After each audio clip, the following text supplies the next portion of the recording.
everyone! I haven't seen this theory anywhere online yet, so I thought I would share it here. I know this isn't my usual type of post, but I just can't stop thinking about thrones. Thrones! Okay, so spoiler alert, here's my theory. I believe that the original three-eyed raven has taken over Bran's body, trapping Bran in a green-seeing state in the past. And here's why. We always knew Bran would be extremely important in fighting the army of the dead due to his green-seeing and warging abilities.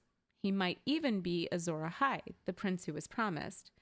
But after I read Reddit user Bird82's wonderful theory that Jaime Lannister is Azor Ahai, I became pretty convinced that Jaime will actually fulfill that prophecy, which means the Azor Ahai Bran theory is no bueno.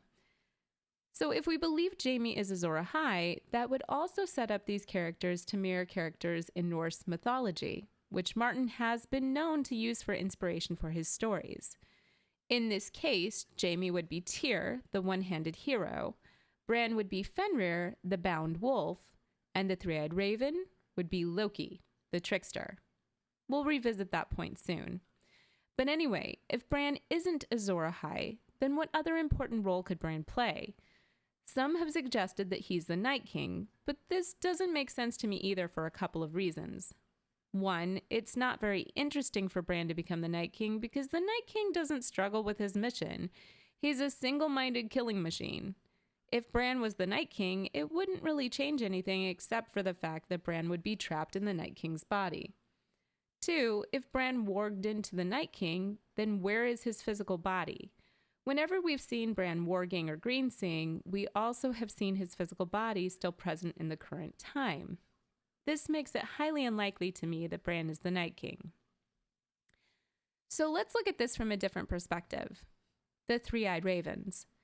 The three-eyed raven has spent years with the children of the forest at the cave beyond the wall, green-seeing. But to what end? If he is so powerful and his goal is to defeat the White Walkers, why hasn't he killed them? Maybe it's because he's not trying to defeat the White Walkers, but he's instead been controlling them this entire time. If you look at what Leaf told Bran after he awoke from his vision of the children of the forest creating the Night King, it starts to make sense. She said that the children were at war against man, and they were losing. They created the White Walkers to use against man, but they weren't able to control them. When we first hear this, we assume that the children are now trying to stop the White Walkers from killing mankind. But I believe the children are instead working together with the three-eyed raven to control the White Walkers and continue their fight against man. But wait a minute. Right now you might be thinking that the children were helping Bran, Mira, and Hodor, and Leaf even sacrificed herself for them to escape. They can't be siding with the White Walkers, right? Well, actually, they can, and here's why. The three-eyed raven's goal all along was to lure Bran to the cave so that he could take over Bran's body and move south of the wall, using Bran kind of like a Trojan horse. Remember, if we think of the three-eyed raven as Loki, he would ultimately be a trickster. I believe that the three-eyed raven had been looking for someone with Bran's abilities for a long time. He couldn't just inhabit any person's body if he wanted to keep his power after his body died. And though warging and green-seeing aren't entirely rare in the North, it is extremely exceptional to find one person who can do both. So when Bran first awoke from his coma after falling from the tower at Winterfell, the three-eyed raven sensed Bran's newly activated powers and started to devise a plan to lure Bran to the cave. Once Bran gets to the cave and he starts green-seeing with the three-eyed raven, we see even more ways the three-eyed raven might be manipulating him. For instance, the two of them visit Winterfell during a happy time in the past. Bran is delighted by the place and loves seeing his father as a child. I believe that the three-eyed raven was showing Bran these visions to make him a little too comfortable in the green-seeing state, making it more difficult for him to come back to reality. I can't think of any other reason why they would both need to see this little slice of time. There's nothing really significant other than the happiness of that moment in Winterfell. The three-eyed raven also shows Bran the creation of the Night King, but doesn't allow him to see the full context of the situation. There's enough ambiguity that Bran can interpret the events within the vision. Thus, when he wakes up, and Leaf gives her explanation, Bran pairs that with his understanding that the children are helping them, and he assumes that the children made a mistake in creating the Night King and that now they are asking for his help to stop the army of the dead. Finally, after Bran greensees on his own and is marked by the Night King, allowing the White Walkers to enter the cave, things really start to get interesting. Bran, Mira, and Hodor are told that they need to go because the army of the dead will be coming for them. But then the Three-Eyed Raven insists that he and Bran return to the vision of the happy scene at Winterfell. When I first watched this, I could not for the life of me figure out why they needed to be in this vision while the entire army of the dead was fast approaching. But it makes sense if you think that the Three-Eyed Raven knew he was going to die, and he wanted to trap Bran in the green-seeing state so that he can inhabit Bran's body. But just hold on 1 minute. Didn't I say above that the Three-Eyed Raven controlled the White Walkers? So how can he be killed by them? Well, my theory is that he controls them as much as they can be controlled. What we know about the White Walkers is that they aren't all created equal. There's the Night King and the commanders who have greater autonomy than the rest of the soldiers, who are basically just zombies.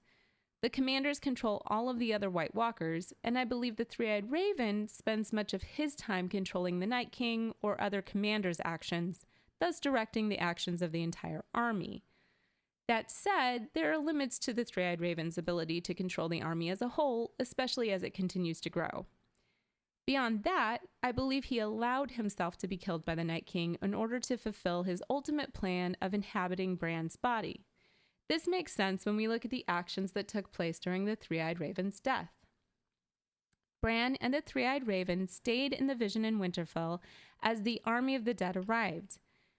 As the dead started to enter the cave, Mira yelled at Bran for him to warg into Hodor. He barely hears Mira in the vision, and the Three-Eyed Raven tells Bran to, quote, listen to his friend. When we see this, we assume that Bran listens and wargs into Hodor. But I would argue that it isn't that clear. Before this moment, we never saw Bran exhibit the level of power it would take to both warg and greensee at the same time. But who do we know who might have this power? That's right, the Three-Eyed Raven. I believe he warged into Hodor to help rescue Bran's body. When the Night King finally enters the cave to kill the Three-Eyed Raven, we hear the Three-Eyed Raven say in the vision, quote, the time has come, leave me. Bran looks confused and concerned at this. Then as the Night King's blade slices through the Three-Eyed Raven in the present time, he turns to smoke in the vision. Bran, however, stays in the vision, thus leaving the Three-Eyed Raven. I believe it's this moment that the Three-Eyed Raven chooses to transfer into Bran's body. You can even see Bran's body jerk to one side when this happens. The Three-Eyed Raven then makes his escape with Mira, Leaf, and Hodor. Leaf is aware that the Three-Eyed Raven is now Bran, so she sacrifices herself for him to escape. The Three-Eyed Raven also is the one who drove Hodor mad as he insisted for him to hold the door. Oh, so sad. Anyway, in the next episode, Benjen arrives to save Mira and Bran. When asked later how Benjen knew to rescue them, he said that the Three-Eyed Raven sent for him. Mira tells him that the Three-Eyed Raven is dead, and Benjen motions to Bran and says that he lives again. We take this to mean that Bran is the new Three-Eyed Raven, but I believe Benjen knows that the Three-Eyed Raven has taken over Bran's body. Benjen and the Three-Eyed Raven are both pretending, mostly for Mira's sake. I also believe that Benjen might have been tricked by the Three-Eyed Raven to think that this was the only way to save mankind. Either that, or Benjen does not have as much free will as we are led to think. Okay, so from this moment on, Bran no longer seems like Bran. He's distant, he's weird. It's like he has no understanding of basic human interaction, almost as if he's been living alone in a cave for years. Go figure. I mean, he told his sister she looked beautiful on her wedding day when he knew she was brutalized by her husband every day after that. And then when Mira left, he was just like, okay, see ya. We're led to think he's behaving like this because he now has so much pressure due to his new duties as the Three-Eyed Raven. But I believe he is really the Three-Eyed Raven in Bran's body, trying to pretend that he is Bran, trying to act like him and do the things that he would do, only he's not very good at interacting with humans anymore. Oh, and not only is Bran weird now, but he even tells anyone he can meet that he's not really Bran anymore. He's the three-eyed raven. So if the three-eyed raven is in Bran, where is Bran? Well, I believe he's trapped in his vision. There may be a part of him that can hear or sense what's happening to his body in the current time, but he is almost in a coma-like state as the three-eyed raven controls his body. And now this theory could go one of two ways. There's a popular theory that Bran, with his ability to time travel and work, has been multiple Brandon Starks in the Stark family going back to Bran the Builder, who constructed the wall. If this is true, then Bran still has the ability to move around within time in his green-seeing state, even though he can't return to his body. This theory would work well with the idea that he no longer inhabits his body. Before, I would always wonder where in the heck his body would be if he was traveling through thousands of years of time as various Brandon Starks. Now it makes sense that he could do this precisely because the three-eyed raven had taken control of his physical body.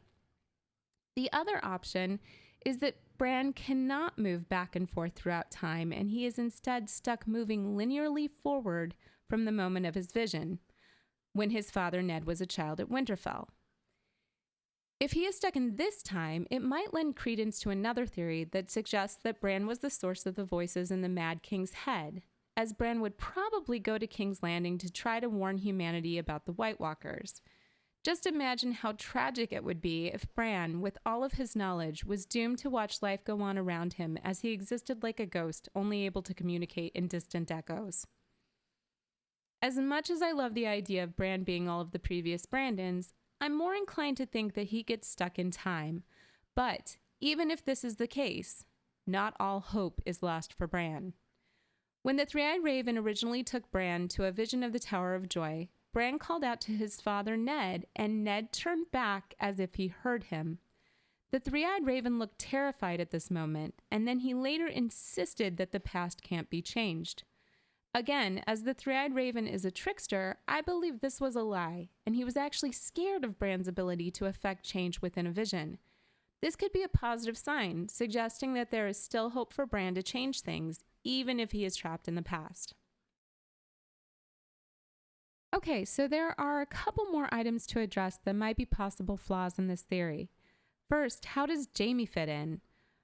I'm not entirely sure, but I think if Jaime is indeed Azor Ahai, he will have to kill Bran's body in order to stop the three-eyed raven.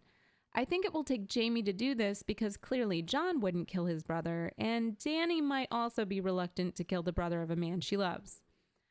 Also, speaking of Jon, why does the three-eyed raven care about Jon's lineage?